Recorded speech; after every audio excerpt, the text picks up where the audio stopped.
c'est un projet de cogénération qui rentre dans le cadre d'un appel d'offres qu'a ouvert l'État français il y a un an pour une tranche de 300 MWh et qui a donc pour objectif de diversifier les énergies.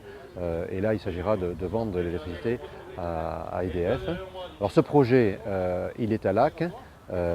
Il sera à côté de l'usine d'éthanol qui fonctionne depuis quelques semaines. Et ce projet est porté par Elio. Total est aussi au départ à l'origine de ce projet. Nous sommes dans un bassin qui est fortement producteur de maïs. Donc au départ, Elio avait le souci de chercher des énergies dans les cannes de maïs. Ceci étant dit, il y a aussi une possibilité complémentaire avec les pailles de blé. Et enfin, troisième source qui va être utilisée, c'est les déchets de bois. Et donc, sur un besoin de 150 000 tonnes de matière sèche, ces trois matériaux se répartiront par tiers. Alors, une usine de cogénération, qu'est-ce que c'est? Alors, c'est tout simplement une chaudière dans laquelle on va mettre donc cette biomasse. Elle ne doit pas dépasser 30% d'humidité, sinon ça ne crame pas. Cette chaudière fait de la chaleur, bien évidemment. Elle va chauffer de l'eau qui va se transformer en vapeur. Cette vapeur va être envoyée dans une turbine pour être transformée en électricité avec un rendement assez moyen, ce qui fait qu'il reste de la vapeur et cette vapeur va être commercialisée à des fins industrielles pour des clients de proximité du bassin de Lac. Un hectare de maïs de l'expérimentation qu'on a menée cet automne ne fournira que 3 tonnes de matière sèche. Donc vous imaginez bien qu'il faudra mobiliser à peu près 20 000 hectares. Et que donc derrière ça, il faudra stocker donc des quantités volumineuses. Il faudra préserver des intempéries parce que sinon la canne de maïs se dégrade. Et ensuite, il faudra une armada de camions pour alimenter l'usine.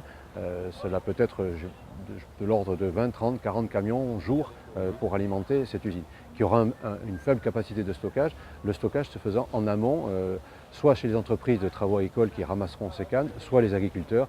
Le souci va être aussi de faire en sorte de ne pas modifier la structure des sols et la qualité organique des sols. Donc on ne prélèvera qu'une année sur 3 cette canne de maïs et on a calculé de l'expérimentation que l'on a faite que cela correspondrait à peu près à 3 tonnes de matière sèche récupérée alors qu'on en laissera autant dans le sol qui sera réenfoui. Cette usine fournira à peu près en électricité l'équivalent de 15 MW. Alors 15 MW, ça veut dire quoi? Ça veut dire qu'on pourrait fournir de l'énergie pour une petite ville de 20-25 000 habitants. Mais ça c'est la partie électricité.